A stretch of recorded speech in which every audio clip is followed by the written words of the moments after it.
ওই দিন হচ্ছে যখন তোমার এই কনসার্ট থেকে আমি বের হই, তো আমাকে তো পুলিশ টুলিশ মিলে নিয়ে গেছে। তো তখন আমি খেয়াল করছি যে তোমার হচ্ছে চোখে পানি ছিল এবং তুমি কান্নাকাটি করতেছিলে। অবশ্যই আপনি আমার মোবাইল চাইছেন দিকে, ঠিক আছে? আমি যখন স্কেচটা উপরে তুলছি আপনি কিন্তু চাইছেন জাস্ট আপনি চাইছেন ছবি, কিন্তু অত মানুষের ভিতরে তো ছবি তোলা সম্ভব না। তারপর ওই এর ভিতরে নাই। আচ্ছা সাইলেন্ট করতে ফোনটা। আচ্ছা, তো ওই দিন হচ্ছে আমার কাছে জিনিসটা খুব খারাপ লাগছে এন্ড আমি ওই দিন ডিসিশন নিছিলাম, আমি একটা পোস্ট করছিলাম শান্ত ফোনটা দাও। আমি ওই দিন একটা পোস্ট করছিলাম যে আমি তোমাকে ফোনটা কিনে দিব এন্ড আমি তোমার খোঁজ খবর পাইতেছিলাম না। তারপর এই যে এটা দেখাও, এরা আমার দেখাইছে, এই যে দেখো, এই যে আমি দিন পোস্ট করে আসলাম ফেব্রুয়ারি 4 তারিখ। ও আজকে কি মার্চের 4? আজকে মার্চের 4। আচ্ছা মার্চের 4 তারিখ। যাই হোক, আমি গত 1 মাস ধরেই চেষ্টা করতেছি তোমার কেমনে করে ফোনটা দেওয়া যায়, কিন্তু আমি মানে কনসার্ট ছিল, বিভিন্ন রকম কাজ ছিল, আমার স্বাবলম্বী প্রজেক্ট শুরু হয়েছে, নানান রকম কাজ করার জন্য পারতেছিলাম না। তো এখন কথা হচ্ছে যে আমিও কিন্তু অনেক বড় যে ইনকাম করি ব্যাপারটা এরকম না। এখন তোমাকে যদি আমি আসলে, তোমার কি ফোন গেছিল? একটা আইফোন 7 আর একটা স্যামসাং। আইফোন 7 আর স্যামসাং। আচ্ছা, এখন তোমাকে যদি আমি আইফোন না দিতে পারি তাহলে কি তোমার কষ্ট হয়ে যাবে ব্যাপারটা? না, কষ্ট কি তুমি মাইন্ড করবা? না, এটা আপনার ইচ্ছা। আচ্ছা, আমি যদি এখন দেখেন আমি তো গরিব মানুষ, আমি তো অনেক বড় কিছু যদি দিতে পারবো তা না। এখন তুমি দাঁড়াও, তুমি কি ফেসবুক লাইভে আছে দেখে কি বলতেছো যে কষ্ট পাবা না নাকি? না সত্যি মন থেকে বলছি, আপনি আমার মন ধরে নেন। না আমি বুঝছি, আমি দেখি তুমি পিছে তাকাও না, ঠিক আছে?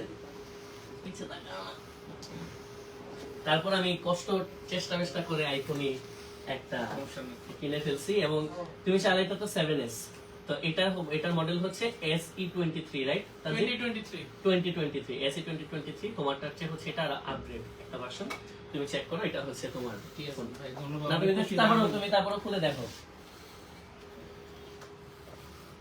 ঠিক আছে ভাই, ওটা অনেক খুশি হয়েছে। এখন এটা কিন্তু ব্র্যান্ড নিউ না, আমি কিন্তু ব্র্যান্ড নিউ অনেক খোঁজার চেষ্টা করছি, এটা কিন্তু ব্র্যান্ড নিউ পাইনি, বাট স্টিল হচ্ছে এটাতে ব্যাটারি হেলথ এখন 100%। যাই হোক, আমি চাই কি সবসময় অনেস্ট এবং মানে ফেয়ার থাকতে, যেটা সাদা সেটা সাদা, যেটা কালো সেটা কালো।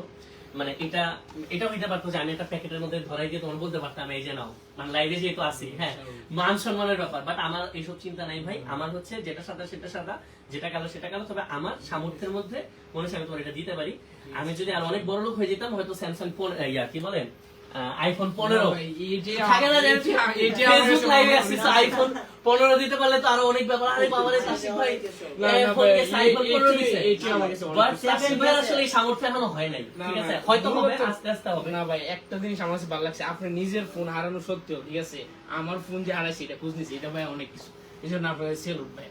আর আমি ঋণী থাকবো সারা জীবন ভাই, এটা আমি ভাই ঋণী থাকবো না, কারণ আপনার ফোন হারানো সত্ত্বেও আপনি আমার কষ্ট হয়েছে, এটি তো অনেক। আমার ফোন কি ভাই, এটি তো আমি ইনস্ট্যান্ট, আমার কিন্তু এরকম না যে আমার একটা ফোন গেছে সাথে সাথে আমি মানে 1.5 লাখ টাকা দিয়ে আরেকটা নতুন ফোন কিনে ফেলবো।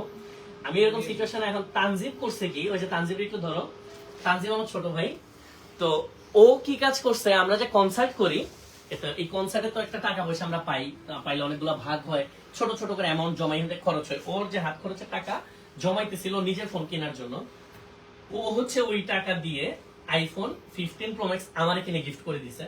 তো যে কারণে এখন আমার ফোন দিয়ে এখন লাইভ হচ্ছে, ঠিক আছে? নাইলে আমি একটা চাপে থাকতাম, কারণ কি আমি তো ইচ্ছা পূরণ স্বাবলম্বী প্রজেক্ট, দেখা যায় যে আমার মনে করো 2 লাখ টাকা আছে, তো 2 লাখ টাকা দিয়ে আমি ফোন কিনে ফেলি, আমি আবার আমার একটা প্রজেক্ট করতে গেলে আটকে যাবো। এখন আমি আমার প্রজেক্টের জন্য তো মানুষের কাছে টাকা দিতে পারবো না।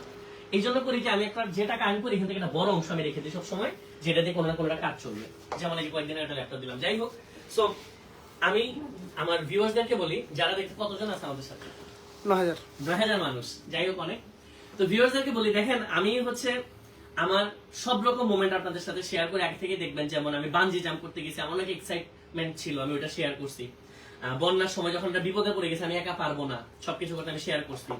কোন একটা বাচ্চার ধরেন বা একজন বৃদ্ধ মানুষ বা একটা ক্যান্সার রোগীর একটা ঝামেলা, এটা আমি শেয়ার করি আপনাদের সাথে।